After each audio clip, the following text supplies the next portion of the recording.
We had one mission. We were going to go into the heart of Renison to take Professor Bratton's files of the VoiceThread project. We just wanted an A. But instead, we got distracted by the beautiful art in the building. Here's our story. I just got so distracted by the strong contour lines and the hazily shaded shapes that made up the man before me. All of the background colors echoed lightly in the panes of his face, red primarily bursting under the skin's surface. His skin was a stained glass window with fog clinging to its outer layer. The pink that spread from the center of his cheeks onward made me wonder if he was hot-tempered, passionate, even blustery. Colonel George E. Renison was his name, son of the Reverend Robert J. Renison. He was said to have had a prestigious record in the Second World War, serving in the United Kingdom, Italy, and Sicily. His other successes included founding the W.H. bookstores across Canada. He had status, prestige. He had done so much, you could just tell by the broad set of his shoulders and the way he clasped his hands around a thick pair of glasses, symbolizing intelligence and strength. Colonel George E. Renison was a powerful man with a place to be. Every line in the background of the work skillfully directed my eyes back to him, creating an effective composition while communicating his charisma and overall ability to draw others in. I'm sorry I got distracted from our mission. I just couldn't look away. On my way to the second floor to get the VoiceThread files like we talked about.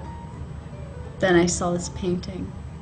The painting I chose was of the West Montrose Bridge. It depicts the West Montrose Bridge, also known as the Kissing Bridge, which is a covered bridge in West Montrose, Ontario. The name the Kissing Bridge came to be as apparently the toll to cross the bridge was a kiss.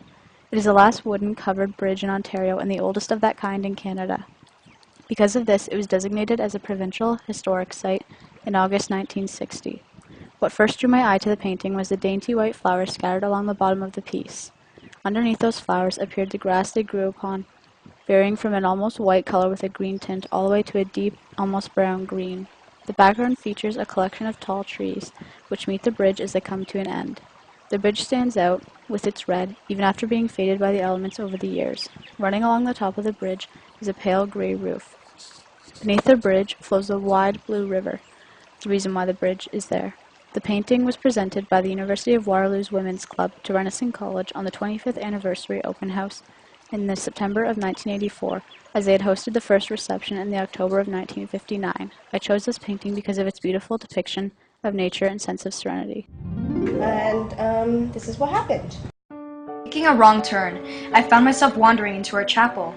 It was installed in the 1990s, originally as clear glass windows, but quickly changed into a stained glass mosaic once viewers were able to see air vents behind the altar.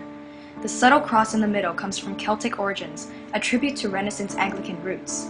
It's intended to be an acknowledgement of Renaissance origins, keeping the school's value of accepting all religions and not just pushing one. It was waves of blue pulling to the beat of my pulse, drawing me in from the door.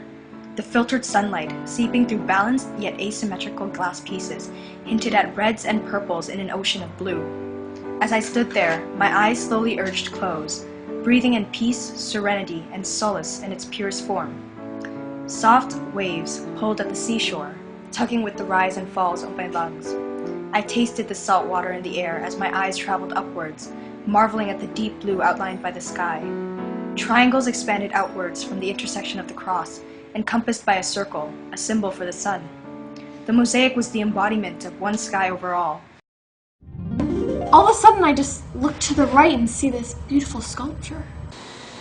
The piece I have decided to focus on is the eye-catching and rustic three-dimensional relief sculpture created by Nicholas Roefs, son of Renison University College's first principal, Dr. Wynne Roefs. This craftsmanship, unlike anything Renison has ever seen before, was unveiled at the East Side expansion in 2013.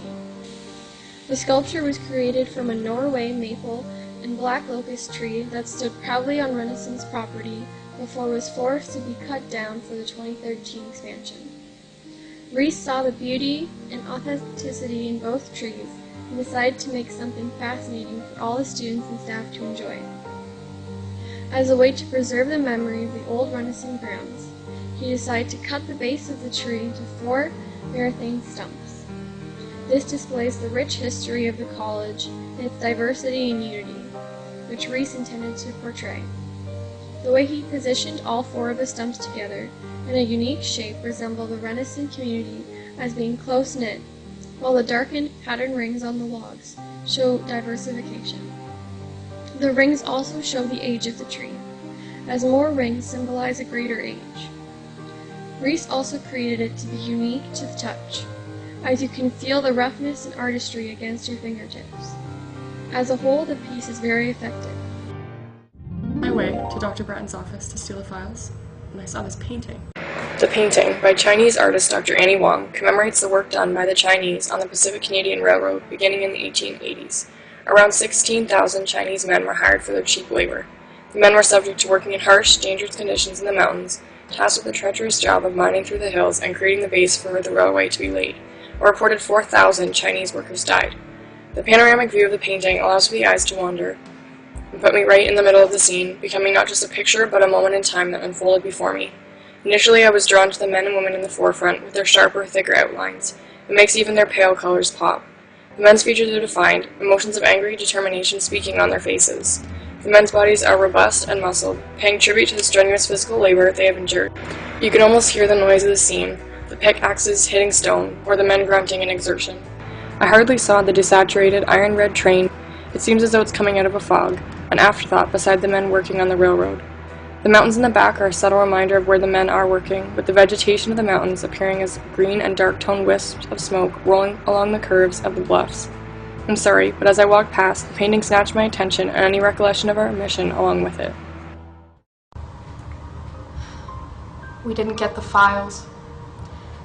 I guess we'll never know what Professor Bratton wanted for the VoiceThread project.